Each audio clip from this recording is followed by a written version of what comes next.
April 3rd, 2018. Maybe have folks self-introduce and identify which committee you're on, if not on the budget committee as a guest of other committees or as a board. Joe Pickering, board member. I'm not on any committees yet. Alan Gordon, I'm on the finance committee. Heath Miller, Budget and Finance. Regan Nichols, Assistant Superintendent. Rob Frank, building and budget. Rick Lyons, Superintendent. John Holmes, one board member, policy, behavioral review, and I think that's it. Athletic committee. All on one, too. Jane Dyer from Hampden, I'm on education and the budget. Amanda Seidel from Hampden on education and community relations. Karen Cox from Hampden, Board Chair. Well, this is truly set up this year in a workshop format. I think over the past 3 years, we've evolved from a budget carryover process to an expenditure-based process to let's roll up our sleeves and dig into each warrant article process. So I think using the term workshop is apropos. I think it'll be important to note that when we get to the point where we are making a recommendation to the full board, it'll probably be by a vote of the budget committee members, although we have essentially a quorum here from a board perspective. I think we have to keep that firewalled so that it is truly a recommendation of the budget committee and then to the full board. But it's wonderful that we have the participation here at this meeting. It saves, I think, on dialogue as we get further down the line for people that have been here from day one to see how the budget is built. And that's essentially what we're at is how do we build the budget?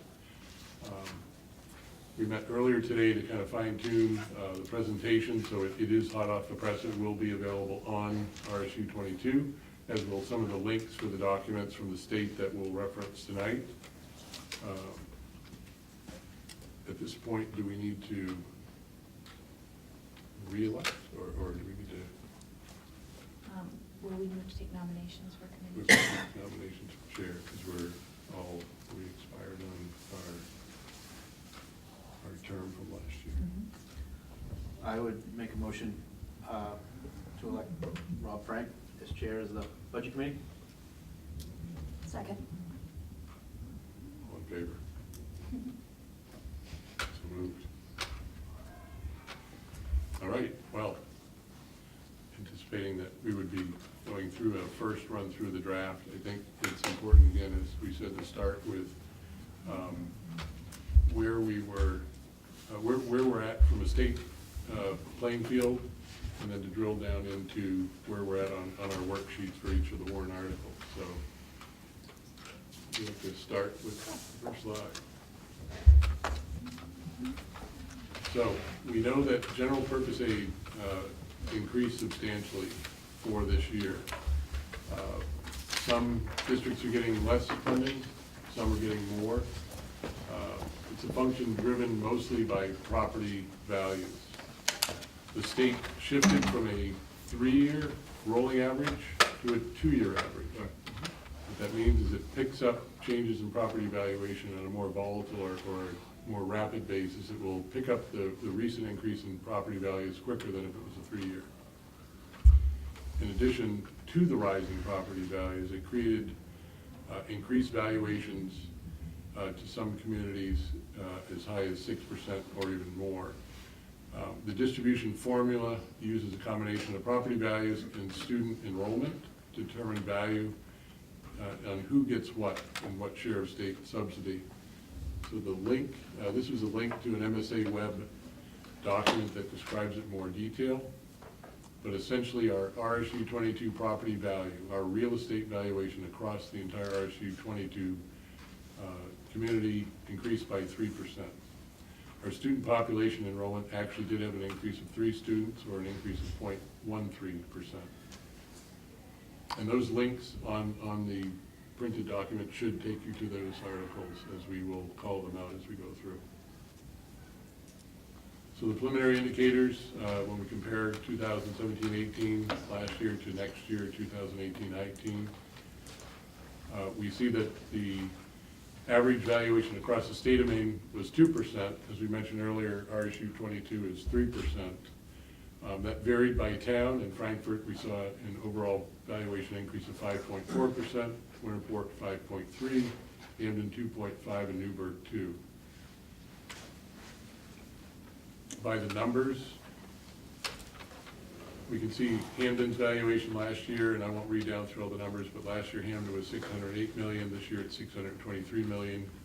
And I didn't read through all the numbers, but there's where you see those changes reporting out on a dollar-to-dollar basis. And in all, you can see that there was an increase of from 156.5 million to $159.9 million. Is that correct? It's billion. Billion, I'm Billion. sorry, billion, I'm Yeah. missing the comma and the zero.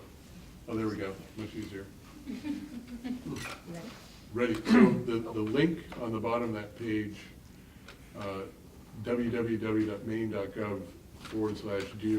www.maine.gov/DOE/EPS describes how the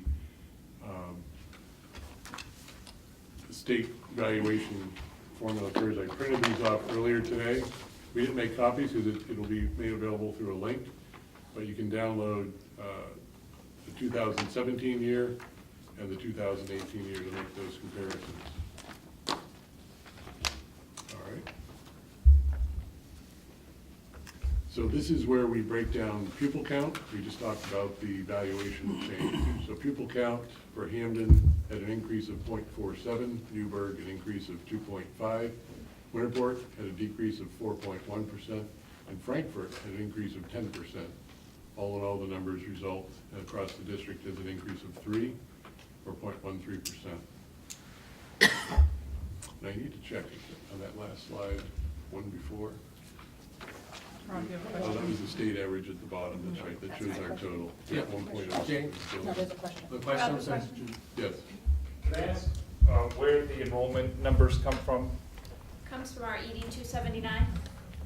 So has that been updated recently? Since January? Because the number I see on there is not what you just put up there. From the ED 279.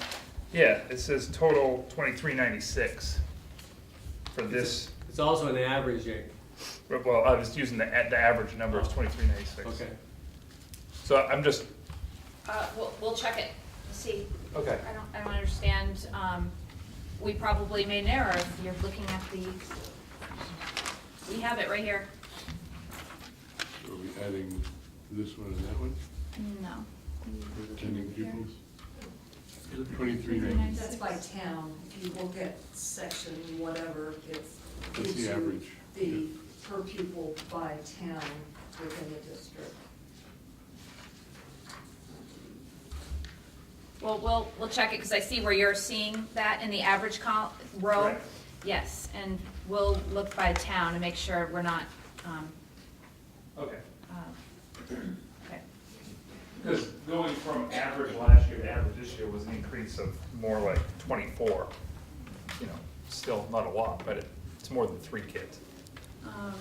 That's in section 1, and that's the attending and subsidizable students, which is an average of the 2 years, October and it used to be October and April. Now it's October and October. Yeah. Right. Yeah. Right.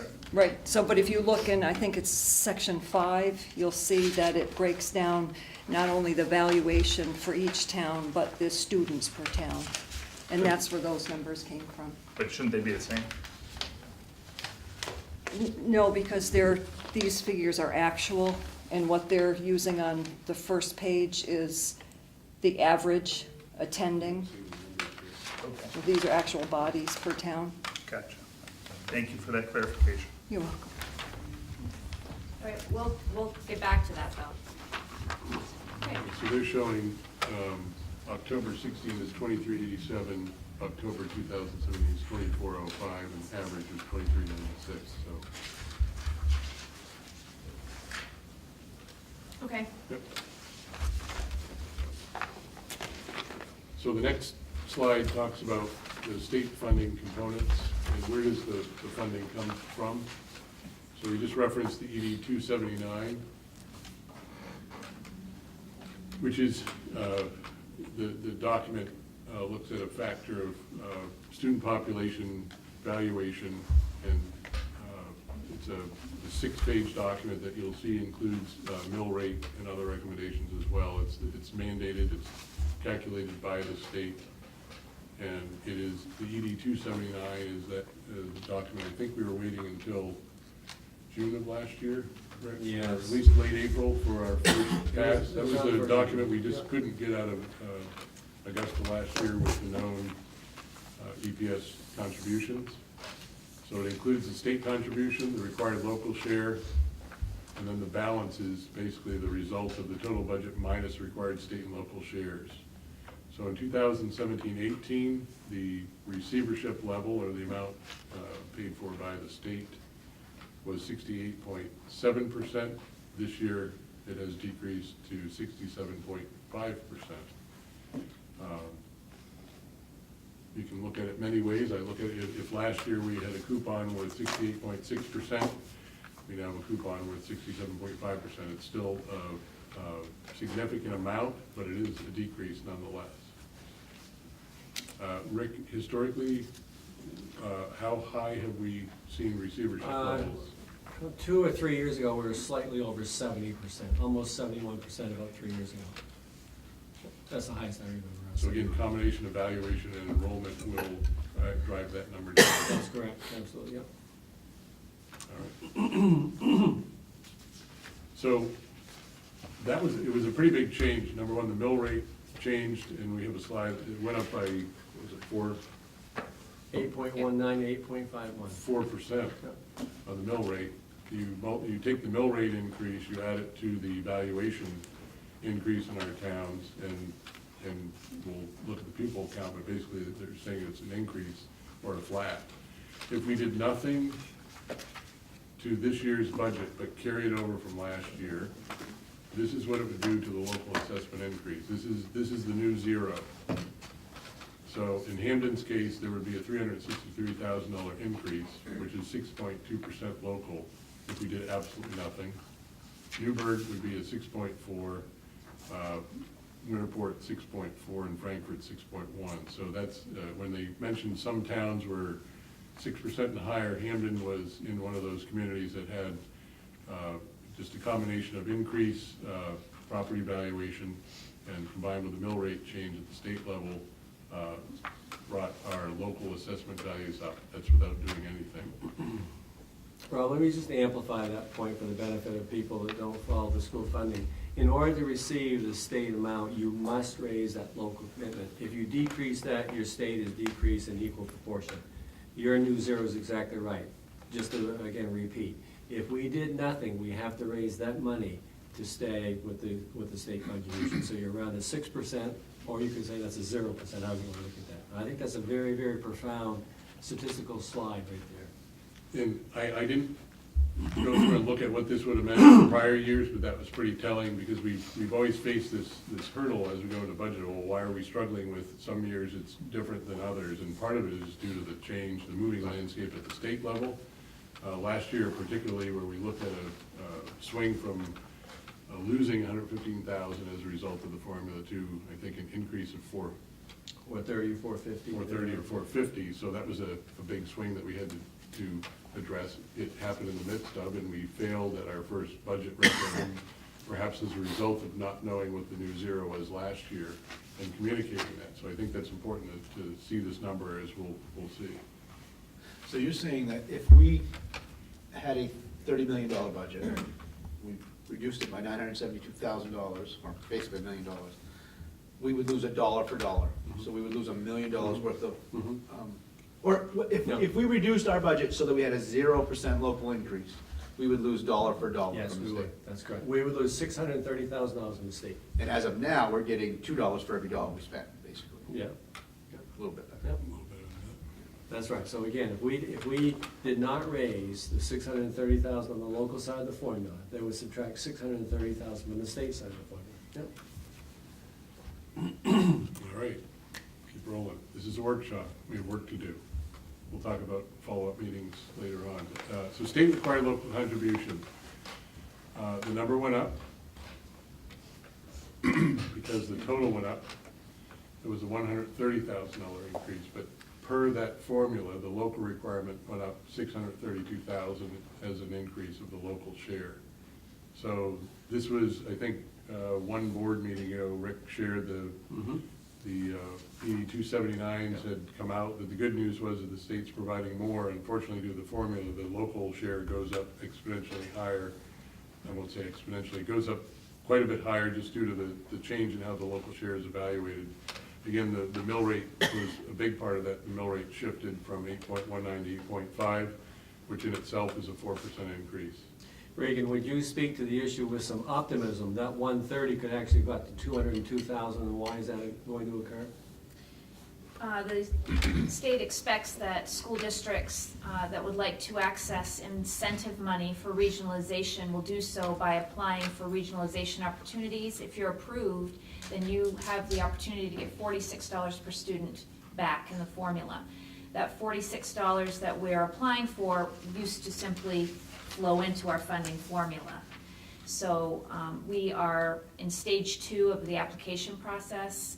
The amount for RSU 22 is in the realm of about $72,500. $72,978.85. For you people following us on the 279s, it's section 5. So don't be surprised with some optimism. That final figure is not 130,476, but roughly 202,000. But we still have to raise at least the 632. That's correct, yeah, that's We don't correct. get to do 550 or. That's however much. correct. No, that's good. That's point. correct. That's correct. So federal funds, this always comes up, and over the years it's shifted. We also receive federal funds in the schools, mostly through title grants, Title I, most folks are familiar with. Winterport and Frankfurt students going to the Winterport schools are a Title I receivership. Newburgh and Hampden going to the Hampden schools are not a Title I receiver. Correct. That's So correct. that additional $330,000, while in the past, and this is always a sticking point at budget, the state would, as little as 2 budget cycles ago, reduce the state allocation by the amount received by Title I. So it wasn't a supplement, it was instead of. This year, it is truly a supplement. The $330,000 is additional funding from the federal government that we've been receiving in the past, but it is not deducted out, if you will, or not counted against us at the state side. The staff that are paid for and the programs that are paid for this program are really separate and away from RSU 22, and that the funding comes straight from the federal government and goes through to those programs. There are staff who work for this RSU 22 part-time, and the rest of the time work as a Title I instructor. So they are essentially receiving money from 2 directions, and our students are benefiting as a truly supplemental program. This number does not impact the budget discussion we're having today. That's correct. Mary, In do the you want? past, it did. In Mary, the past, it actually. Yeah. Mary, do you want to speak to that any, with respect to, again, as Rob just mentioned at the end, that money is not infused into the budget, but are we confident that money will stay fairly stagnant? I'm hoping Title I will. Title II, I'm a little more nervous about. Yeah. Title I money, I have not heard that we would have any reduction at this point. Okay. So the Title II funding, which is the professional development line, I would anticipate a slight reduction in So that Richard line. and Don, help me, getting back to Rob's point, those monies would subsidize reading recovery teachers. What else, Don or Richard? Math, Title I, support services for 6A. Okay. Okay, anything else from the personnel side? After-school After programs school. at After both school, schools and summer school. Okay, so those are monies that flow from the federal government directly to subsidize those personnel activities and teachings. Correct. Right. So the new targets, there's another guideline that's been directed as a result of the change at DOE, that there are new targets for direct instructional spending. And currently those are Articles 1 through 4, even though we know instruction actually occurs in the bucket 1 through 5. In fact, I'll skip ahead to the bottom. The current legislature is being asked to review inclusion of the following Article 5, which has guidance, health, instructional technology, library, student support service, instructional staff training, all things that sound like instruction to us.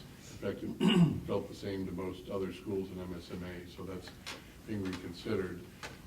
That'll have particular importance when you see what happened with the CTE funding, because this ratio that was, it was a great idea to say that 61% of our total funding needs to go to student instruction. It's a guide. There's no penalty if we don't meet it, but it's something that we're trying to hit. So it includes Article 1, which is regular instruction, Article 2, special ed, Article 3, which is career and technical education, and then Article 4, which is other instruction. And again, hopefully it will soon add Article 5. So when all is said and done, as our current, our previous budgets and as our target budget in the past, we've typically found that approximately 80% of our total school budget is dedicated to the salaries and benefits for all employees and contracted service providers providing instruction and oversight in our school districts. The remaining 20 goes to curriculum, supplies, equipment, books, leases, dues and fees, services, telephone, postage, example, tuition reimbursement, professional development, software, legal expense, other contracted services such as snow removal, maintenance, grounds and fields, and fuel, utilities, transportation, travel, nutrition, facilities, care and maintenance, and debt service. So again, 80% of what we're talking about affects people and the staff and the benefits. So this is the first draft. We are scheduling weekly budget. We're asking to schedule, but hopefully it can clear the calendar for the other budget committee members. That in the past we've really drilled down into each of these warrant articles in a little more detail in following meetings. I think given where we're at with things, we're going to want to really look under the hood of each of the warrant articles and make sure that we're where we need to be. So as we've done in the past, we've learned from the past to inform the future. That's particularly important when you're doing an expenditure base, which looks to what we did to what we should do. In the past 3 years, Article 1 has had an increase of approximately 300. And I just have the newspaper here from our I guess this is the May, the budget validation. So it changed for July, but it had some changes, but essentially carried through. So for Article 1, regular instruction from 16-17 to 17-18, we had an increase of roughly 300,000. So this year we have a planned number of 500,000.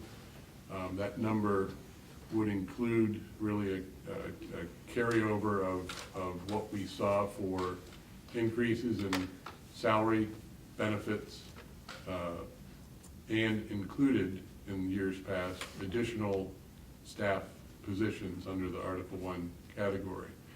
It also would have carried increases to insurance and those other benefits that we talked about. We just learned last week that what we anticipated to be about a $200,000 insurance increase hitting this line item is actually zero.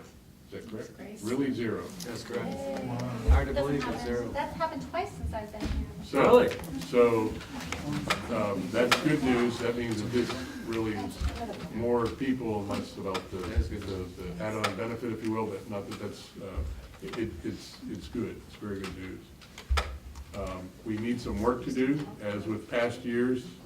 The total number of requests in Article 1 that come in need to be looked at, and we need to try to right fit those to where we're at with some of these numbers. And again, what we've done in the past is we've always looked at the total, we've tried to right size it, and then it's kind of gone backwards. This year in a workshop setting, we've gone out first to get the feedback. I think the teachers and superintendents and principals met earlier today. Principals and. Principals met earlier today. Yesterday and today. Admin council, so Yep. we have your recommendations. As budget chair, newly elected, I'm sure that this may or may not fit with all those requests, but in years past, we've found a way to get those to fit. The same is true, and we've always looked at Article 1 and 2, I think, collectively, as we've looked at that in the past. And last year, we saw an increase of Article 2 for special ed of $282,000, based on what we think we're seeing coming through this year. Again, minus that insurance piece, we're looking at $250,000 for this year as well. Again, both of those, both Article 1 and 2, and actually parts of Article 4, are all going to be affected by the collective bargaining agreement, which is underway, which the current one, which will expire in June. It makes it a little tough for us with budget, because without having that actual agreement in place to guide us for those numbers, we have to look at prior years and sort of put a placeholder in there that we feel comfortable with. If that number comes through different to the point where it would increase or result in an increase that would require a shift of more than 5% from any other cost center, which is authorized by the board discretion to go from one warrant article category to another, we would have to go back out to referendum. We know that we will not have, we don't suspect that we would envision a collective bargaining agreement in place before we approve or recommend this budget in May. That's correct. Just being. Yeah, no, you're absolutely right. uh, Our next session is next Monday. We've only had 4 sessions today, so I do not see any closure in the middle of May. No, absolutely not. So we're really having to move forward right now with these placeholders, and that's what they are. And again, we'll talk about those more. We'll probably break into, probably Article 1 or 2 are subject of one meeting, and we might be able to bundle some of these others up in following workshops. It's not dissimilar to how the town of Hampden did it, as they went down through their budget warrant articles, and it's similar to how other schools are doing it as well. So again, we're changing the way we're doing it a little bit this year, but it's still based on expenditures and need, which I think is something we've now done for 3 years in a row. CTE, Career and Technical Education, is something that on face value looks great. The number goes down because it's now being covered by the state. However, the transportation costs that went with that are not. That number would have included transportation in years past. The assessment helps Assessment. with transportation. So we'll see down in Article 8 that there is an increase in that number, some of which has to cover transportation back and forth to CTE. What that also did, because of the 61% target, and I think Heath, you mentioned, every time we look at a 60-40 ratio, because we're supposed to hit a target of 61% in Article 1 through 4, if you take 400,000 out of it, by default, you would have to take roughly 300,000 or slightly less out of all the other articles. And I think that was one of the items that is causing the legislators to receive requests to look at that again and include Article 5, which is a $2.5 million line item. So Rob, looking at this, I mean, that doesn't really dig down too deep. Is your plan for these weekly meetings to kind of address these Drill down. one by one? I mean, obviously, we're not doing that tonight, so Right. that would be more of the, In the past, we sort of tried to do this in advance, I think, or there was more pre-thinking that tried to go in it, but it ended up going back through the drill down anyways. We thought, let's do it firsthand in the workshop setting in the budget meeting and not. well, it allows for more give and take with the community too. Regan, do you mind sharing, because I think that it's important for folks to know that you've done a lot of prelim work leading up to tonight with engagement with our internal community and constituents, with our faculty and staff, which is something that's new that we haven't done in the past. And I think it's important to know that, because I truly believe our community includes our teachers, and they're the most important community members for us to really speak with, and because they're the experts. Do you want to share what that was like and the feedback you've heard from teachers? Sure.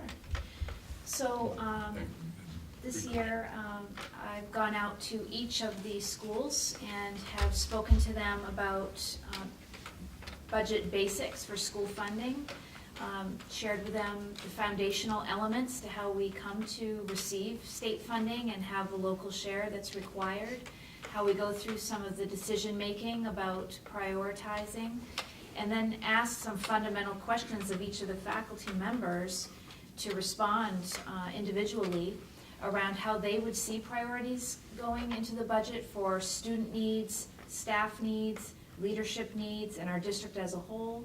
And also where they saw that there needed to be a level of transparency and how they would like to have that transparency delivered, what it meant to them.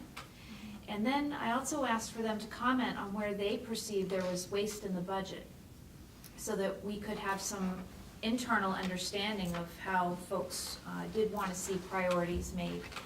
And I got excellent feedback. So now I've started a second level of communication going back out to deliver the results of all of those questions, and we've tabulated the feedback. And I'm actually going tomorrow morning to Weatherby School, as long as there's not frozen mix that causes us to be delayed. Not allowed. So it's been a very positive endeavor, and I think very well received, and people have seemingly given their perspective in a very candid way. So. Is that something that, because you're reporting back the findings and so forth, to maybe come back to the board or a future budget committee, just kind of share how that might have, what your conclusions were, but also the process and what changes might have been made as a result of that regarding the budget? Sure. And I think they're all elements that we can discuss. As we do discuss the articles individually, I certainly can share and represent what folks have found to be topics for discussion. Yeah. Good, thank you. Thank you for doing that. Article 4. Article 4 is other instruction includes co-curricular, extracurricular, and summer school programs. Regan, the driver on that one, the increase, is that due to contracted or? We do have increased, other instruction is co-curricular, and so we have some increases with different stipends that we're offering. Article 5, student staff support. We show a variation of 150. Some of that is for rollover positions from last year that weren't budgeted last year, and also includes some additional staff recommendations. Article 6, system admin. That includes those of us sitting around the table at the board expenditures, which includes legal, advertising, and other board authorized spending, as well as administration. That one has an increase of 17,000. In years, I think last year we saw an increase of 83,000. A big portion of which I think included the overlap as we were transitioning from assistant superintendent to assistant superintendent. If we took that off of last year, we would have had an increase of 30,000. So this year represents an increase of roughly half of what last year's would have been from a non-overlap position, if you will. And this year it's mainly made up of software training, insurance benefits, and some legal expense. And we're gonna have some revenue loss there too, right, from the loss of VZ? Yes. Yeah, we're gonna talk about those different other. That'll be in that line, income. right? That would be part of that line, the net? Trish, help us with that. What line is the VZ expenses and revenue? There was a portion of it in that Article 6. Okay. Yeah. Just to I just highlight that we'll see in a have moment, just time. for the benefit of everyone, that's a net loss of about 27,000. We had roughly 65,000 commitment. That 65 was paying people and so on, but the treasury was added by about 27,000. That's now gone.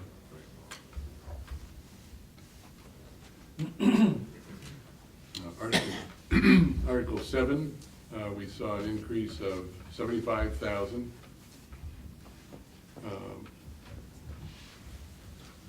Read my notes if it's 7. Next page. So that's basically for Salary and benefits. salary and benefits on that one. That's for direction and management of individual schools. And last year, we saw an increase of 90,000 in that line item. Article 8, transportation. which last year actually had a decrease due to, I think our bus contract had a fairly significant change. That's why we realized the difference. So it's tuition students, and tuition contracting, and some of the fuel. That number had an increase in. This year. The increase this year is primarily due to a step increase in our SEER bus contract. We also are taking on the UTC transportation costs that we haven't had in this line previously. We also transport to the Innovation School in Bangor, and we are budgeting money for that in case we do have placements at that school next year. In addition, we're continuing to have tuition student transport, and we did have an increase in one of the contracts that we are fulfilling for tuition student transport.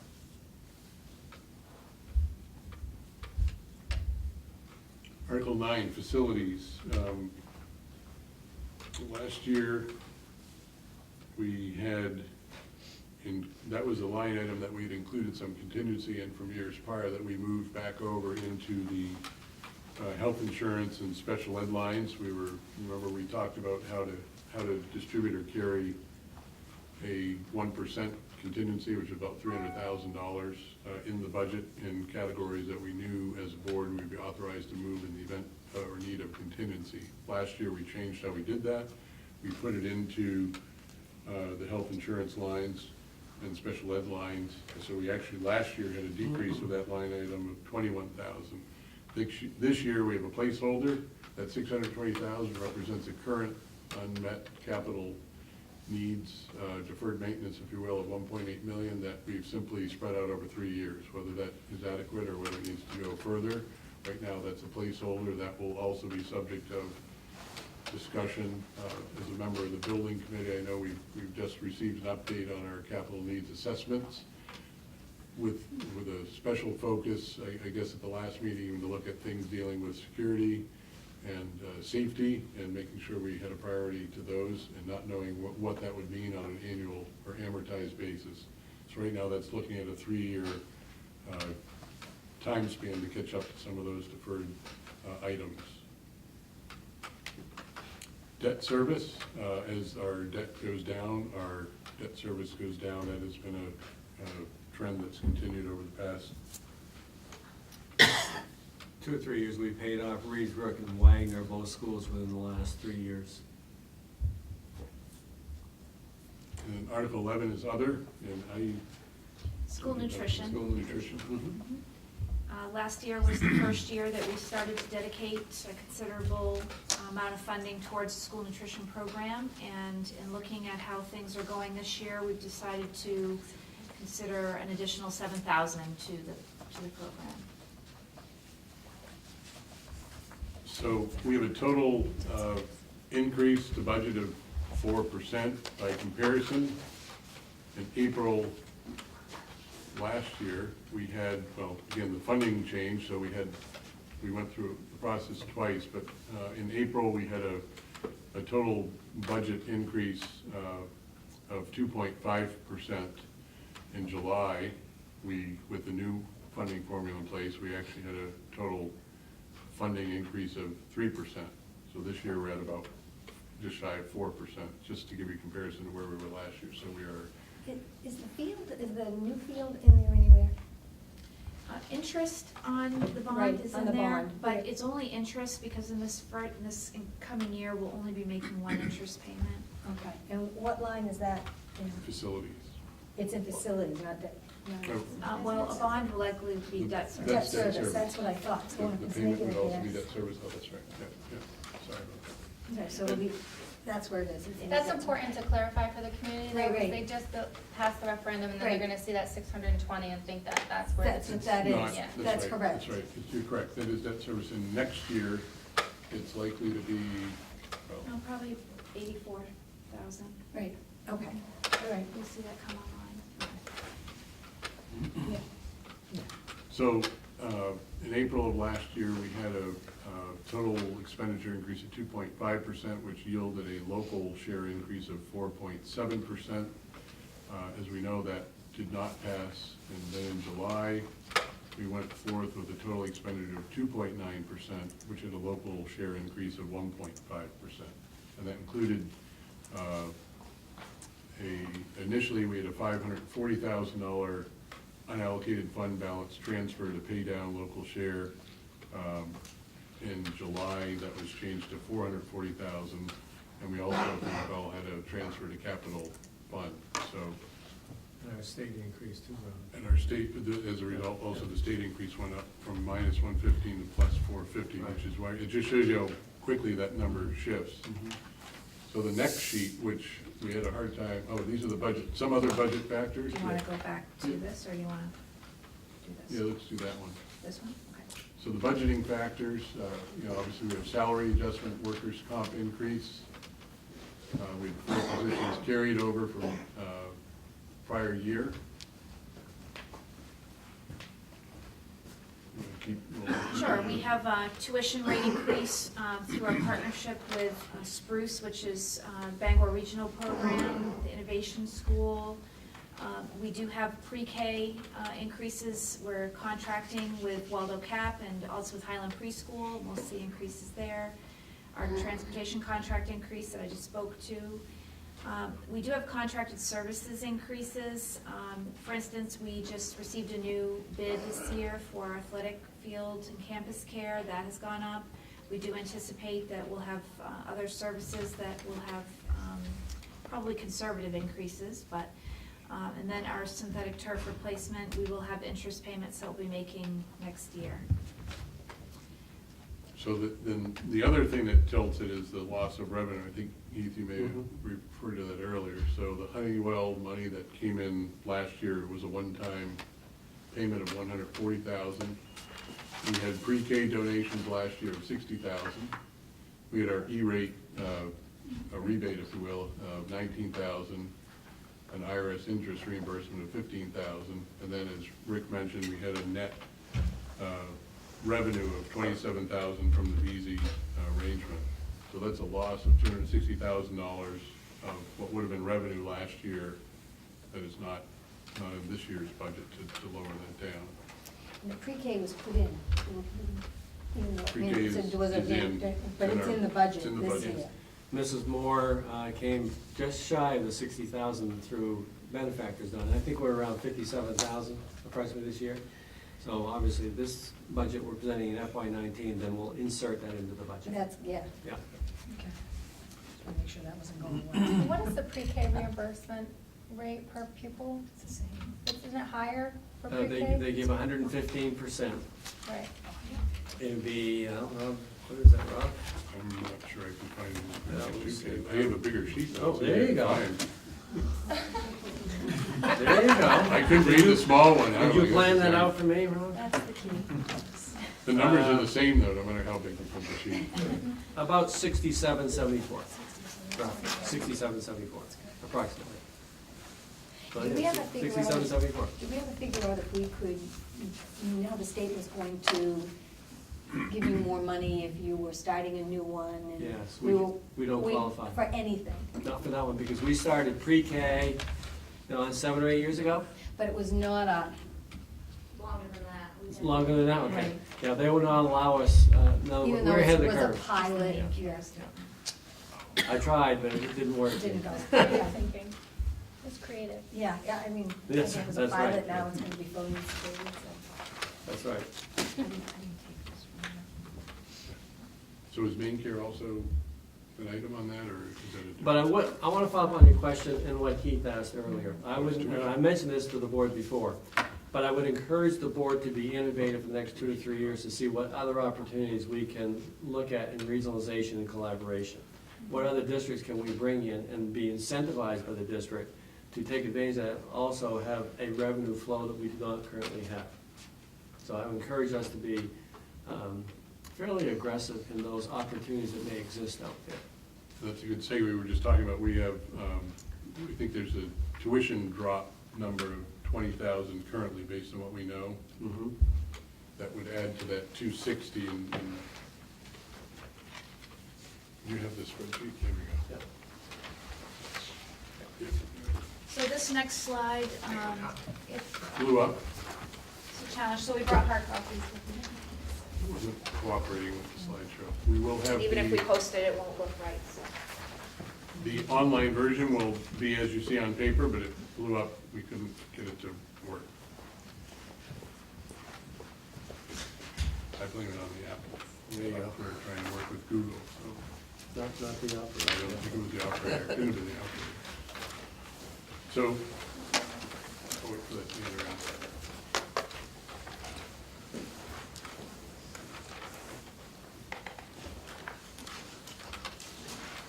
So on the screen and at the top of the printed page, you'll see the 3.93%. That's a function of the prior slide. We showed the Article 1 through 11 proposed of the 32,189, 737. Again, that's our first draft, pre-Article 1 through 11 workshop adjustment. That's a 3.93% increase. As we roll down through, we'll see that the state allocation that we referenced earlier, which I would encourage folks, there's actually two documents that we linked. One was a document written by, or I think that's the link we have from the Maine State Chamber, that was really a primer on how school education funding works. Yep. It's a document Educate Maine. that looks like this through Educate Maine. It's a great document if you're trying to explain how the state funding formula works, and they do it a lot better than, oh, there we go. I can't see it. It's double-sided. So Colorful. they describe it much better than we can every year, as it's always a moving target, as it seems. The other link will take you right to the EPS formula, where you can actually see the valuations of pupil counts and as the mill rate adjustments. So that's where the revenue in the highlighted box arrives. We saw no change to State agency client. state agency, and that's a contract, It's not a contract, state agency client. Federal money. Federal money. federal, so no change. No, it's state money, Yeah. but it's State. for students who are in like a group home or in foster care, and we can get reimbursement for some of the services. So you'll see that revenue line item had an increase of 130,436, as we shared at one of the early slides. That was the state increase. We then go down through the earned revenues, and we just talked about some of those, the rental fees, gate receipts. We're sort of running those flat across as no change. The E-rate change, the IRS energy rebate, the expense reimbursement, that's one we didn't talk about on the last slide. Maybe we can get these to line up. The one-time donation for pre-K, VZ, so that's the gross, that's why the That's difference. correct, that's correct. This is the gross difference. So for example, Rob, just to illustrate, Penny Robichon is paid .55 VZ, so that's the money that flows in to pay Penny. And then again, to amplify or accentuate, the net for us is 27,000. And just also to add, Penny's position will go back to .5 because it was .5 before VZ came in. And then we see the tuition Which was- decrease. So the total local revenue had a decrease of 321,000. How come you anticipate a decrease in tuition? Again, because I think last year we had Nick had reported there was a waiting list of people wanting to come. Well, at this time, I believe Bill has shared 31 acceptances have been made. We're waiting for students to actually confirm that they're going to come and take us up on their acceptance. And so we're honestly being conservative so that we don't over predict and then end up in a situation where we're trying to recoil from that. Because I think one thing we do know is that teenagers make decisions sometimes in the summertime. And we're thinking about what we've seen for patterns of tuition students in the past. Anything you'd want to add, Bill, about that pattern? No, I'd say that, we try to go with a firm deadline of end of March, but like you said, it's one of those things that, we tend to get groups of students depending on what's going on, and, we've only had one denial at this point, but a number of acceptances, and we're waiting for more. How does that compare to last year at this time? Do we know? Last year at this time, I don't know. I Right. think we accepted in 14 tuition students last year. this year, we've already received half of that have shown interest or accepted. So that number, we may have more. We may, and as we get information in about acceptance, we'll certainly, But that's one of the basic tenets, Karen, that I use, is underestimate your revenue and overestimate your expenditures within reason. So is that a 3-year average now, or it's kind of hard to know? No, that's a We're little still bit, that's a working. little bit higher. Mr. Raymond, we're 31 and 32 is higher as compared to a couple of years ago. Yeah, we were in the 20s a couple of years ago, Yeah. so. So we've seen good growth there. And I think that also has come about because of our willingness to do some transportation. I think most notably, correct me if I'm wrong, Regan, Glenburn, right? Glenburn is doing very well in Holden area, Orrington. We're reaching out to them with transportation as we have been. It's working. Prior year balance, we did an unallocated fund transfer last year, $440,000. This year, we've put a plug number in there of $300,000 based on the audit. We believe that we're off by about $140,000, $150,000 from last year's carryover, so that reflects the difference. That number really is, it can be whatever the board wants, except that it has to be at least an amount that keeps us below that 3% number that we talked about last year for total unallocated fund balance compared to the overall budget. This number would keep us below that number and then a little bit further, but we also, last year, moved money into capital reserve as well. That is the one time we can move from unallocated fund to capital. So that leaves room for that discussion. We didn't identify any capital here. That's really a finance and building committee conversation that we need to have.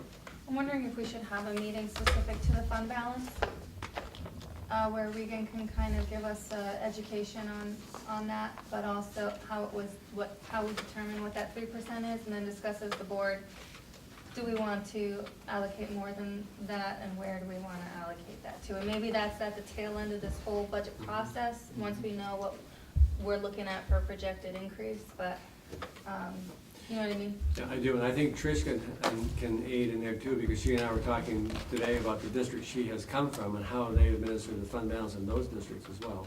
And it's most notably RSU 19, obviously where Trish was recent, so we can intertwine those comments as well, Karen.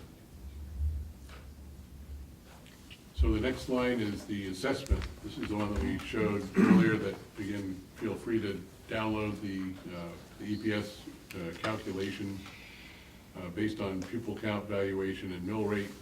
The local allocation increased from $8.5 million to $9.1 million. That's the $632,000 increase that we mentioned on one of the early slides. The non-state debt service was fairly flat, with a slight decrease of 6,560. And then the local without state participation, that's really the difference between all of the above and what the state provides, went from 1.87 million to 2.79 million, approximately $921,000. So that changes the total local share calculation from 10.9 million to 12.4 million. Again, in years past, when we've had a total budget increase in July of roughly 3%, we had a local share increase of 1.5%. Because of the way the state valuation shift has changed things, because of the property tax valuation increase, because of the mill rate increase, and because of the loss of the earned revenue, this year a 4% increase in total expenditures has resulted in a local share increase of 14.2%. That, in years past, that, I mean, we had a non-starter conversation at 6%. I think it's important to know that if we did nothing, we're already at a 6.4%. So the new zero is 6%. In any of the conversations I could possibly imagine. We still have unmet needs, we have carryover, and we really, that's why we've set up, or we're hoping to set up a warrant article by warrant article drill down to see where we can get things to fit. I think for building committee, we'll have to look at our amortization schedule for the unmet need, keeping an eye on safety and security, and that's where we're at on our first session. Again, we don't have the detail here to drill down into each item. We've kind of hit the highlights, but from an open and transparent standpoint. In the past, we probably would not have started a budget committee presentation. This is not a presentation, it's a workshop, and we can see that we've got some work to do. So what we need to figure out is what is that right fit.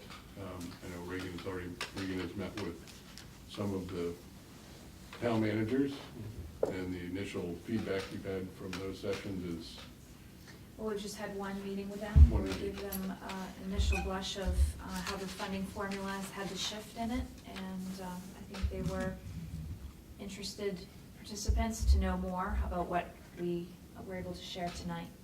So I'll be sending this to them in the morning. so, roll up our sleeves, we've got some work to do. Absolutely. And not something to take lightly either. This is, again, the shift of the new zero being an automatic 6.4% local, again, when combined with the other revenue changes that we have, that's where we're starting from, so. You're right, Rob, we have a significant road ahead of us to amplify one of the positive virtues, though. The good news on the health insurance is a major relief, because typically we'd have a $250,000 to $300,000 increase in health insurance. So that's some relief there, but again, the 14% is gonna be a major conversation for us. I think the approach we've taken, at least on this first pass, as we would do with the business, is we're putting on the wall the requests, if you will, the balance requests. I think for building committee, to pick on that one, we know that we have a total of 1.8. We just picked a schedule to pay that over. I think what we need to now do at the building committee level is look at, you know, what are the critical pay downs on that, and how do they overlay with other expenditures coming in years following. For instance, if the turf is going to increase our debt service by $84,000 next year versus $11,000 this year, is there anything we can do to offset that in other capital that would help balance that out? So we need to maybe look ahead at 1 or 2 years in advance where we're able to on those known pieces, and some of which are reports that we haven't had at our disposal in years past. So It'd be nice to look at our debt service report. We've seen it in the past, but I can't recall where we are as far as some of these debt dropping off. Yeah. The other thing, tomorrow night in executive session, the board will be brought up to date from Scott, Wally, Regan, and myself with respect to where we are in teacher negotiations. So keep that in mind, and then intersect that with our conversation tonight. I guess at the end of the day, remember that of the 32 million requested, 19 million is covered by the state. It's still a pretty strong coupon, but it's not as strong as it was in years past. And that, coupled with at least a placeholder transfer of 300,000 from undesignated fund is where we're at. So again, we need to vet some of these other numbers as well on a warrant article by warrant article basis, but we won't flood everybody with everything at once. I think taking it in pieces is a good way to do it. Rob and Regan, correct me if I don't say this correctly, the other thing that triggered a thought too, I also want to report, if you look at the 279 section 3, $547,853 does not go to the classroom, that goes to teacher retirement. That's, Where's that, Brett? it's on section 3, part B, sorry. teacher Okay. retirement, I'm sorry, Jane, but let me just say that again, because 3 years ago, that number appeared in your budget. Now that money comes from the state, goes to support the teacher retirement system, does not go to the classroom, materials, et cetera. $547,853. And if I can editorialize for a moment, that's why the state can now pronounce the fact that they're subsidizing public education 55%. So it depends on how you do the math. Can make it work anyway. That's right. So for future meetings, we're gonna look at, hear the proposals, but then as a committee and community, look at, okay, where might there be opportunities? And I'll just leave it at that, what that looks like, but I'm assuming we're all gonna be coming to the table open I for. hope so. Cause this is, I mean, if you drill that down by town, Oh, yes. Frankfort's looking pretty, I mean, did you drill that down? There it is. But I think. Oh, yeah, it's Rob's comment was excellent, I think, that 6% is the new zero, and I think, so we're really only looking at an 8%. well, which is still compared to years It's still past. high, Yes, right, that's right. but it's That's not right. 14. That's right. I think, again, in years past, I think with with Emil particularly, where he had been through so many cycles, he would have almost anticipated some of the outcomes, if you will, of the warrant article review that we now do differently. We do it more in an open workshop session. So we would not have seen that higher number, but we were talking from 6 to 4. We weren't talking 16. So there's no way to, there's no presupposition of a number that large. You have to basically expose it and say, look, this is the new zero at 6 drives that upper number up, and we need to really look at all the warrant articles. That's right. And again, we also need to keep an eye towards collective bargaining without influencing the process. I mean, if we carry 0, we influence the process negatively. If we carry the ultimate amount, we influence it the other way. We have to set a budget that's balanced on what we know. So basing it on prior years, I think, at least on our first pass, is the prudent way to do that. Let's say we have agreement in July or August or September of the bargaining agreement, and we have to change one of these numbers, as we said, by more than 5%. If we're short, we will have to go back out again to referendum. That's the only way as a board we can identify a change to the assessment and a change to one article. Let's say we say, building committee, you're not doing anything next year. You know, we can't do that without voter approval. So my guess is we will have an emergency session to talk about budget once again after collective bargaining session is over. Another very key point. So I have a question. We're contractually obligated to fulfill that contract when it's signed. Referendum fails. How does that work? Ask the question again, Karen. If we negotiate and you agree to a contract but have to go out to referendum, Yeah. and the referendum fails, how does that work? You may have to look at level of personnel to offset the loss, We'd have to let people go. reduce your expenditures. Yeah, I see. You're still locked into your budget line approved by the voters. Which is different from the issue we faced before, which was the timing, where we were faced with an issue of a 1-month overlap of what do we do, and we were looking at basically a reserve account or a credit line to cover the difference between that, where we have to keep paying the salaries throughout the summer until that new budget was affirmed. So that was a different scenario. We knew it was likely to happen. We just knew that it might have been a month delayed because of the state funding delay on how the EPS formula worked. And Karen, not to over-amplify Rob's point, but his point is key, but in my tenure here, we've had that happen twice, where we had to, at the end of the consummated agreement, miss the target, and therefore we had to reduce expenditures to come into alignment with the negotiated agreement. That's a tricky road, because again, you don't want to jeopardize educational programming for children or student-teacher ratios, but you have a finite fiscal component of it, and then you have to make it align. So it might be nice to know, when we talk about reserve balances or unallocated fund balances, how does the timing work from the moment, let's assume that the collective bargaining agreement is anytime after June. So at any point after June, there's a retroactivity that potentially takes place. How much time is there from when that agreement is made to when payments are made of the school district outside of an approved budget? How much time do we have? What sort of exposure is that? What might we think of doing from a finance or budget Yeah, standpoint? the thing to keep in mind, the teacher contract goes till August. So 31. August, I'm sorry. That's right. So, all right, so So you have a little bit of a, move that, Yeah. what if after August, or whenever that might. Even so, you're talking 45 days at least to referendum, right? yeah, that's right. So that might be the term. we're School looking year at. could have started, and That's then right. you'd have to have rejection of staff, That's correct. which would be extremely difficult. That's correct. Yeah. So that's why this negotiation process is going to be critical, and we may have to try to accelerate that also, which we've done in the past. I will share with you that sometimes you've heard of districts throughout the state that have a major influx of children with special needs that requires districts to go back to a second referendum to raise money for those children that have to now go out of the district at a $45,000 placement. That's fairly common in the state also, because you build a budget on what you think the known, and then when you have that unknown that sways that to the other side, it puts you in a very precarious situation. So in years past, we've and I don't know how it works with the new valuation, but we knew that for every $100,000 roughly difference at the local level, it changed the increase by 1%.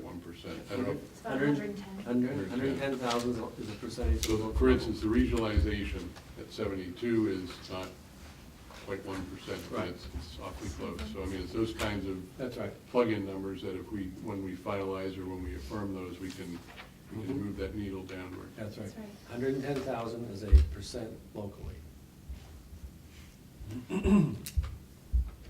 And you're going to move in to announce that we have set the following Tuesdays Correct. for our district, for our budget Correct. meetings. And we did whisper earlier with Oh, Regan already has it right there. the committee members' availability, but I think we need a weekly, barring the April 17th week, we need a weekly session to really start digging into these warrant articles. And I'll work with, we don't have to do them in numerical order. If one of them is going to take a little longer to prepare or get through, we can put it off till later and maybe tackle the easier ones first. But we'll try to set up an agenda or a schedule, maybe, right, when we can figure out which articles we'll be talking about.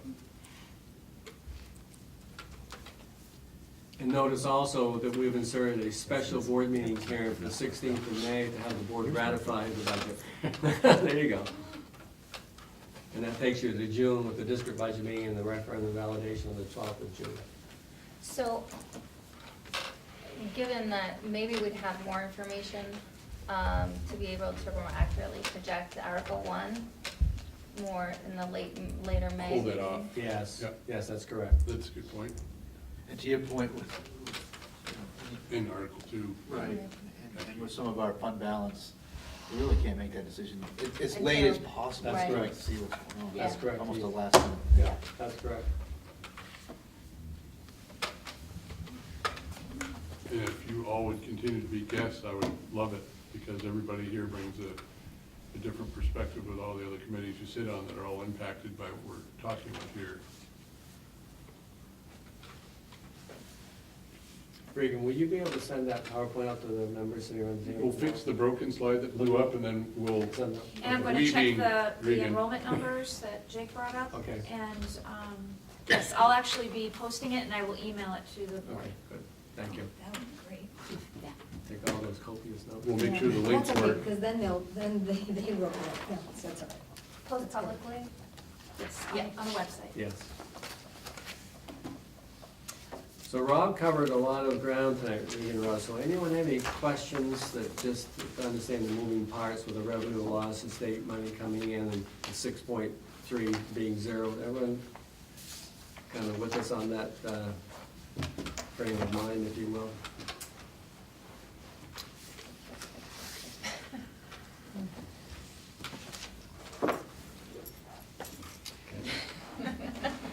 We didn't say we liked All it. right. Right. Quiet group. We did the math, there are plug numbers here, recall, we're all working on it together, and we're really the messenger of what the result of that calculation, so at this point, we need to dig in. We have a good 6 weeks to get this done, ladies and gentlemen. Well, that's a good point. Last year, I think we had, We're a little bit later last year. we believe it or started not. later, we Yes, had did. 3 special meetings, and we accomplished a lot. I think this year, having them scheduled in advance, we'll get a lot more done. We got more work to do, although at least now it's a known, it's just a bigger That's right. bigger task. Thank you. All right. All right, okay, well, thank you.